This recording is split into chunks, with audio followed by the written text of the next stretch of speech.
Olá, meus amigos do canal Intelectos. Hoje estamos com mais um tema interessante da nossa cultura local, Porto da Folha, novamente com esse livro, essa grande obra do escritor Eufrásio Moreira Feitosa, né? Esse escritor aqui, ilustre, né?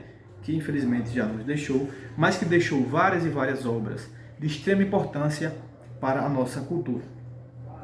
Hoje eu estou aqui para falar para vocês sobre um tema que pouca gente conhece no nosso município, que é a revolta do Araticum. No capítulo 5 desse livro, nós temos aí a revolta do Araticum. Pessoal, a fazenda Araticum é uma fazenda que situa-se aqui na zona rural do nosso município e que é uma fazenda bastante rica em cultura e em história e que às vezes passa desapercebida, infelizmente, para a juventude dos dias de hoje. Então hoje nós vamos tentar aprimorar, né? Trazer um pouco mais da nossa cultura para aqueles que não têm acesso. Por exemplo, para as pessoas que não têm acesso a esse livro, essa grande obra. Certo? Então vamos lá. Vou ler aqui para vocês o capítulo 5, a revolta do Araticum. O conflito das terras do interior da fazenda Araticum ocorreu entre os anos de 1940 a 1945. Esta fazenda era uma das maiores produtoras de arroz, peixe e gado do município. O seu proprietário, Dr. Zeca Tavares, era um homem muito bom, segundo as pessoas que o conheceram. Mas, além da área do Araticum, ele se dizia dono de grande área do interior, que media aproximadamente 15 a 20 mil hectares de caatinga, muito rica em animais de caça, como o caititu, o veado, o tamanduá, o tatupeba, o cágado, o mocó, a ema, a seriema, a jacutinga, o nambu, etc. De abelhas como mandaçaia, uruçu, porta-rasa, manduri, papa-terra, arapuá e muitas outras, de madeira, de lei e de construção, excelente para a criação de gado solto no campo, onde campeia o vaqueiro montado a cavalo, vestido de perneira, guarda-peito, chapéu e gibão, de couro. A área de caatinga era tal que os limites da fazenda chegavam bem perto da cidade de Porto da Folha. Então imagine, essa fazenda é uma fazenda que situa-se às margens do Rio São Francisco, a aproximadamente, 30 quilômetros da cidade, né? E essa fazenda ele já alegava que ela ia até as proximidades da cidade de Porto da Folha. Então era fazenda gigantesca, né? Além da sede de Fazenda Araticum, ele alegava que todas essas terras pertenciam a ele. Nesse tempo, essas terras já estavam demarcadas por trilhas que partiam do Rio São Francisco na direção sul até onde podiam alcançar. O último desses trilhos, vindo do oeste para leste, partia do São Francisco em linha reta na direção sul, margeava a velha fazenda Além da França, inclusive, né, que era a trilha leste das terras de Dona Elisa.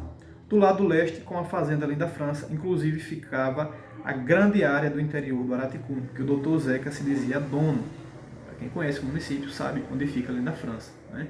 Além da França fica muito mais afastado da cidade. Então, todo esse triângulo aí, desde o São Francisco até Além da França e até a cidade, ele alegava que era dele. Então, vejamos onde vai dar essa história.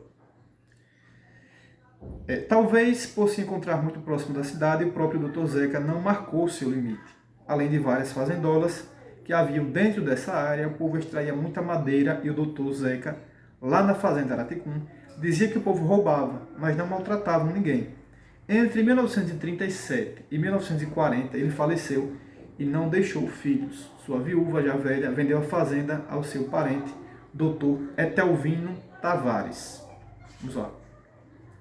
O Dr. Etelvino Tavares, o novo dono, tratou de marcar o limite de suas pretensas terras, abrindo o trilho do lado leste, que ainda não era aberto, para daí passar arame e se tornar o dono definitivo.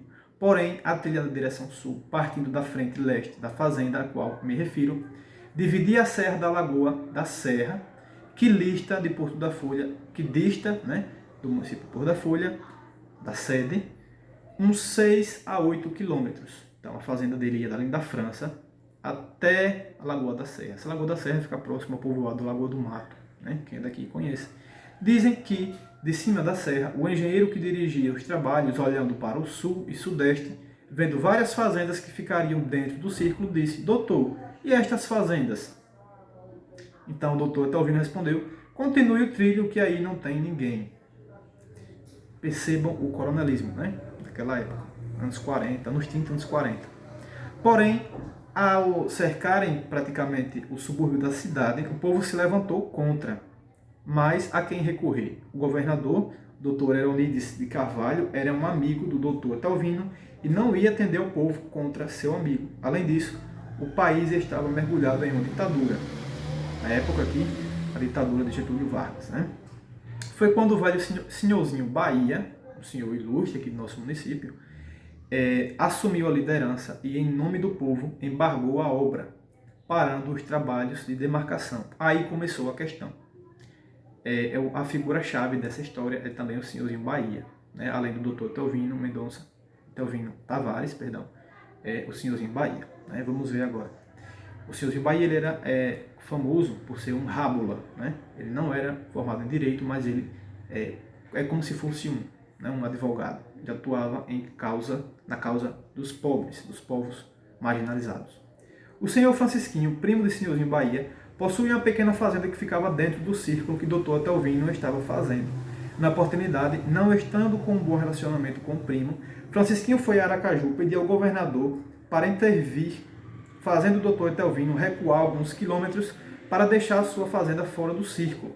O governador veio a Porto da Folha e aqui foi recebido com festa. Para mostrar sua boa vontade, fez o Dr. Etelvino atender ao pedido de Francisquinho, pensando que com isso resolveria todo o problema. O governador, Dr. Eronides de Carvalho, pessoal, ele é filho do famoso coronel Antônio Caixeiro, né? Nós sabemos, através da história, que, por exemplo, o governador Eronides de Carvalho, ele era um amigo pessoal, pasmem, de Lampião, né? O famoso bandoleiro. E que Lampião só morreu, né, em 28 de julho de 1938, quando atacou justamente a fazenda de gado do pai do governador Eronides Carvalho, né? O senhor Antônio Caixeiro, lá na fazenda, ele era de Canhoba, mas ele tinha fazendas em Gararu. Quando Lampião matou todas aquelas cabeças de gado que ele tinha, foi quando eles ficaram injuriados, foram a Getúlio Vargas, o ditador, na época, né, e pediram a cabeça de Lampião. Voltando aqui ao nosso assunto. Porém, enganou-se. O velho senhorzinho Bahia, representando o povo, prosseguiu com a luta, pois o povo já queria a área toda. Através de embargos, encontros, pedidos de providência a autoridades superiores, continuou a luta. O povo passou a explorar madeira em quantidade muito maior, o que motivou algumas prisões.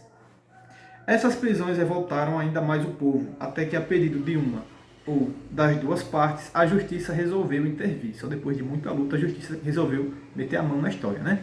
Foi marcada uma sessão pública para determinado dia na Prefeitura de Porto da Folha.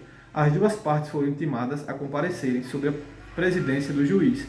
Ambas as partes apresentariam suas razões e a justiça decidiria se as terras pertenciam ao povo ou ao doutor Etelvino. Pois bem, no dia marcado pela justiça, centenas de homens de Porto da Folha cercaram seu líder com uma grande expectativa. Às 9 horas, que era a hora marcada pela justiça, o líder, no caso o senhorzinho Bahia, né, acompanhado pela multidão de homens, foi à prefeitura. Ou frustração. Aquela se encontrava fechada. E fechada continuou por todo o dia. A audiência marcada para a prefeitura de Porto da Folha foi dada na fazenda Araticum, transferida sorrateiramente para a fazenda de Dr. Etelvino Tavares. Lá estavam o juiz e o escrivão, Pedro Xavier de Melo, sem que a outra parte fosse sequer avisada da transferência da sessão. O povo ficou revoltado. O senhorzinho Bahia resolveu anotar o nome de cada um dos homens que estavam reunidos para defender a mesma causa. Foram escritos 312 homens que, revoltados, diziam: estamos perdidos. O velho senhorzinho Bahia confirmava, dizendo: é um fato, mas vou ver o que posso fazer. Concentrou-se e redigiu um extenso telegrama para o presidente da República, o doutor Getúlio Vargas, informando tudo e pedindo justiça em nome dos 312 homens que foram inscritos no dia da traição. Estando o Brasil numa ditadura, o ditador Getúlio Vargas ordenou ao governo do estado que entregasse as terras ao povo e ele as entregou. Hoje elas são muito habitadas e são um grande celeiro de produção agropecuária. Também na fazenda Pilões, na mesma época, quem detinha a posse da grande área que envolvia a fazenda era Dona Elisa, que vendeu a Oliveira Rezende. Este decidiu expulsar seus donos para ficar com a fazenda Pilões, que já contava com quase um século de inventariada. Tal era o abuso de poder, pasmem. O seu proprietário, o senhor Eufrásio Alves Pereira, Eufrásio dos Pilões, resistiu à expulsão e, com a ajuda do velho senhorzinho Bahia, constituiu um advogado e adquiriu o direito de posse aos Pilões, que lhe foi entregue como seu legítimo dono e ainda hoje pertence à família Pereira. Ainda na primeira metade do século XX, começou a decadência da família Tavares na região, e atualmente não existe nenhuma pessoa da família possuindo nada mais na região. Haviam chegado ao domínio de grande parte das terras do município, especialmente as mais ricas e produtivas da margem do São Francisco, que também com a construção de barragens da Chesf e, sobretudo, com a devastação das florestas em sua bacia, infelizmente, as chuvas ficaram escassas e o grande rio começou a morrer. A nossa triste realidade. Hoje o Rio São Francisco se encontra com menos da metade de sua capacidade e as ricas terras antes irrigadas da margem, que produziam muito arroz e eram muito valorizadas, encontram-se pobres e desvalorizadas.